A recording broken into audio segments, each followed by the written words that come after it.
मैं लेक्चरर दो दिन आपके सामने इसका दूसरा पार्ट जो है पीसी रैंक विद न्यूक्लियस या आईओएल ग्रोथ जो है एंडोन्यूक्लियस कैविटी ये न्यूक्लियस ब्लॉक ये देखें आप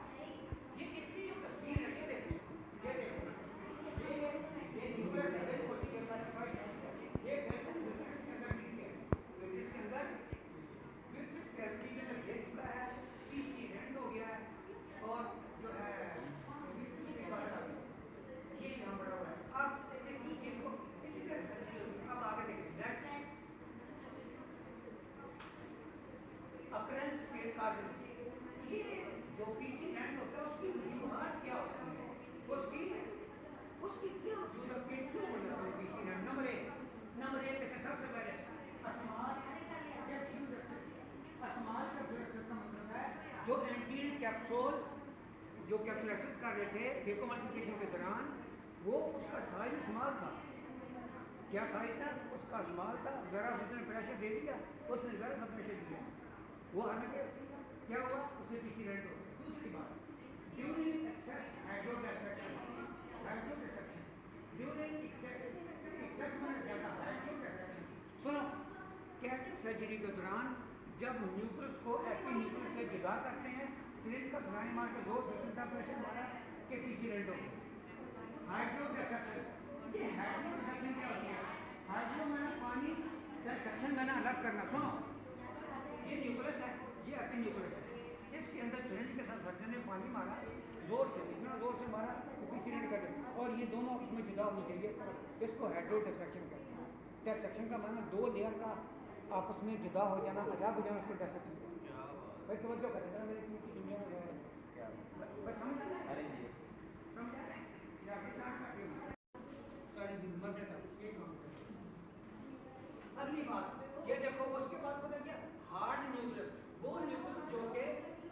हार्ड न्यूक्लियस का मतलब है वो क्या है जो बहुत हार्ड हो चुका है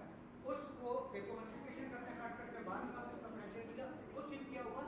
हार्ड न्यूक्लियस की वजह से क्या हुआ पीसी रैंक हो गया वीक जोन्यूलर का दूसरा नाम क्या है कि आप जोन्यूल्स का दूसरा नाम क्या है सस्पेंशन अरे जीती हो बेटी क्या बात है आपके बारे में उसने बताया भाई जोन्यूल्स का दूसरा नाम सस्पेंशन लिगामेंट्स अरे सस्पेंशन लिगामेंट्स कहाँ चिपके होते हैं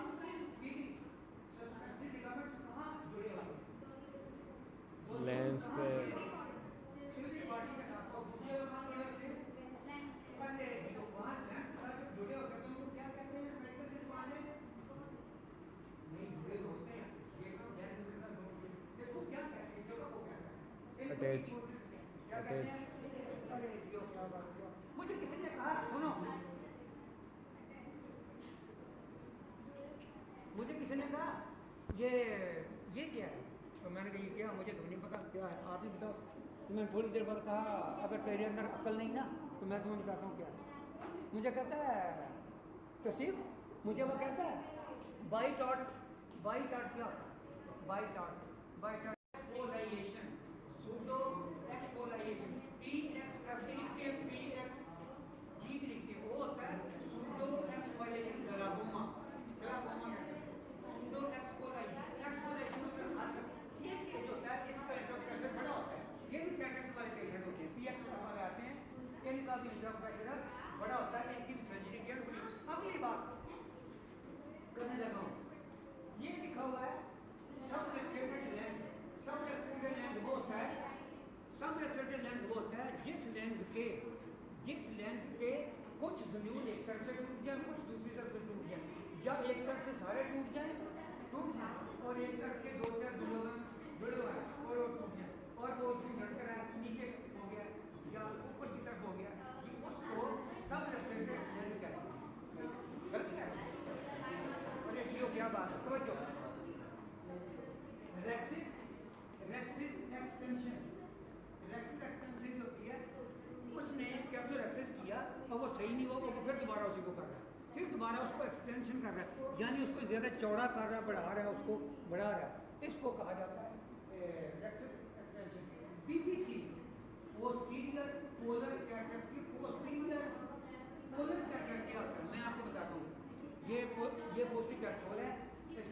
डोमिनेंट वैल्व होता है, इस जगह पर होता है, इस जगह पर इसको पीपीसी कहते हैं, पोस्टीरियर पोलर कैटरेक्ट जी, एंटीरियर पोलर कैटरेक्ट भी होता है, जोन्युलर कैटरेक्ट भी होता है, न्यूक्लियस कैटरेक्ट भी होता है, ट्रामेटिक कैटरेक्ट भी होता है, उसके बाद स्टीराइडेड कैटरेक्ट भी होता है, ट्रामेटिक कैटरेक्ट भी होता है, बहुत सी इसकी ना जाने जो किताबें भरी पड़ी हैं। अच्छा, उसके बाद if heterodissection is done, अच्छा ट्रामेटिक कैटरेक्ट, ट्रामेटिक कैटरेक्ट जरा बड़ा खराब सा गंदा सा होता है और इस दौरान भी पीसी रेंट हो जाता है, अक्रेंस में वाकई होना था। अच्छा, ये देखो फ्लिपी देखो स्कल्पटिंग, स्कल्पटिंग का मतलब होता है सर्जन का था चोपर के साथ जो हार्ड लेंस था उसको 4 पीसेस में यूं काट डाला, उसने जरा सा जोर से प्रेशर दिया तो पीसी रेंट हो गई। ये काज तवज्जो जी, आप नहीं तो राइट नहीं है तो भाई हमारा तो पानी आप बैठे, आप बैठे किसी और को आप आ जाए बंदों को आप तवज्जो तवज्जो आप मैं तवज्जो दिलाना चाहता हूँ। अच्छा, नेक्स्ट स्लाइड पर ये साइंस ऑफ न्यूक्लियस ड्रॉप, जब न्यूक्लियस ड्रॉप हो जाती है, जब जो लेंस क्लासिफाइड था विट्नेस में गिर गया, उसकी क्या अलामत जाहिर होती है, एकदम क्या पता चलता है सर्जन को। हम क्या करते हैं जब सर्जन कहता है कि पीसी रेंट हो गया तो सब ओटी वाला, ओटी में क्या करते हैं सबसे पहले टेक्नीशियन क्या करता है, वो क्या मांगता है,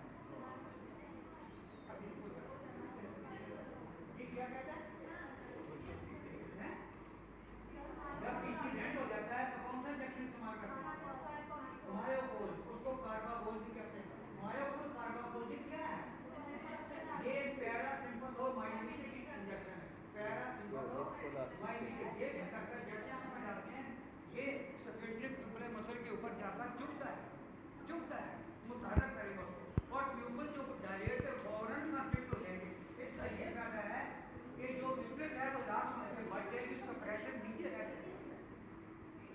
वही मायोकोल कार्बाकोल इंजेक्शन का नाम है,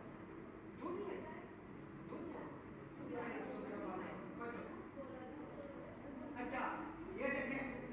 एसी भी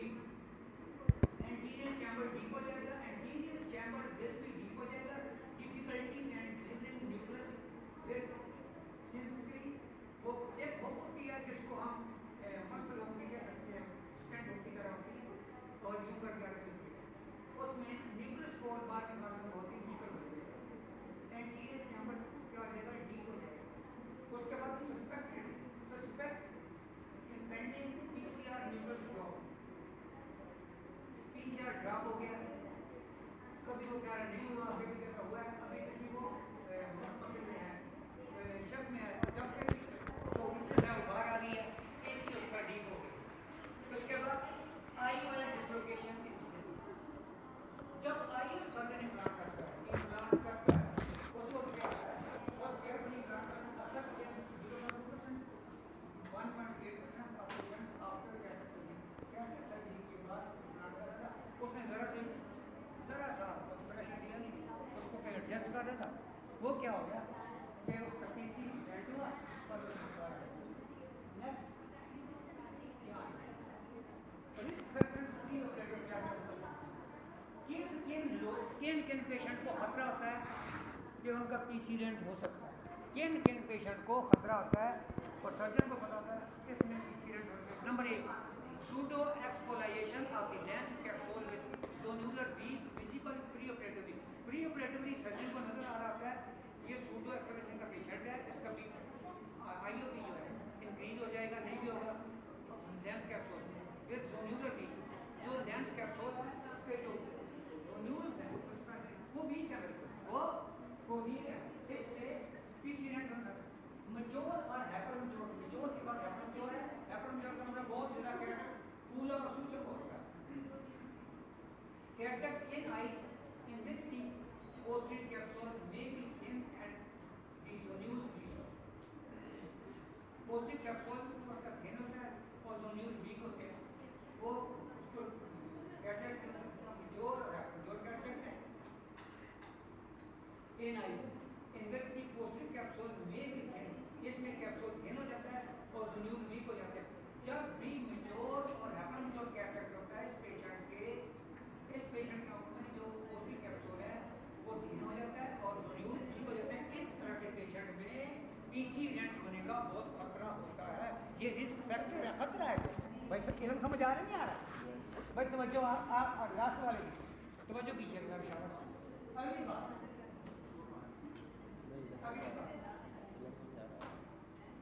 प्रीवियस ट्रामा। इस मरीज को पहले आंख का ट्रामा हुआ था इन eyes in which the posterior capsule और जोन्यूल मे बी डैमेज। इसको इतना सीरियस ट्रामा वगैरह हुआ, बस से गिरा, मोटरसाइकिल से गिरा कि इसके जोन्यूल जो थे जोन्यूल डैमेज हो गए थे कुछ उधर से डैमेज हो गए।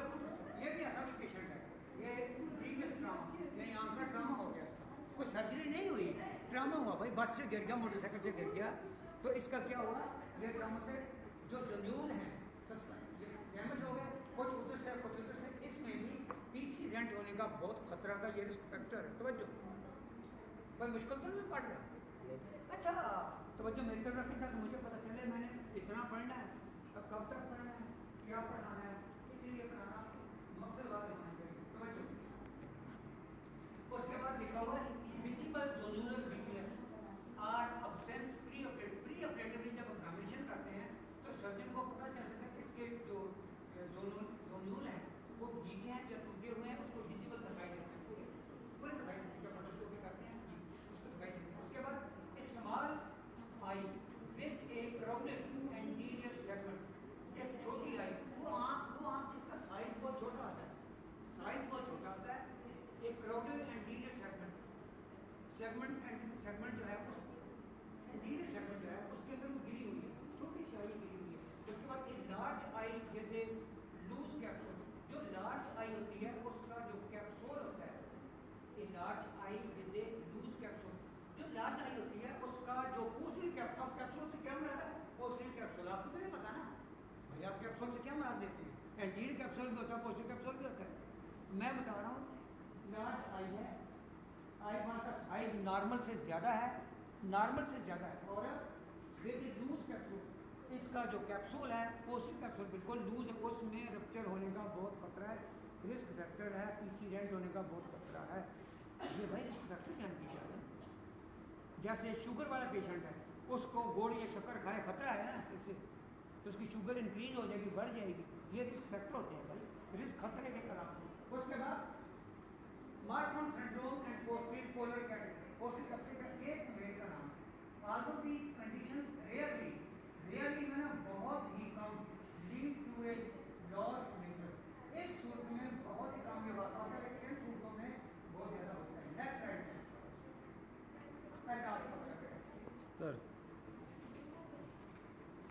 Thank you very much.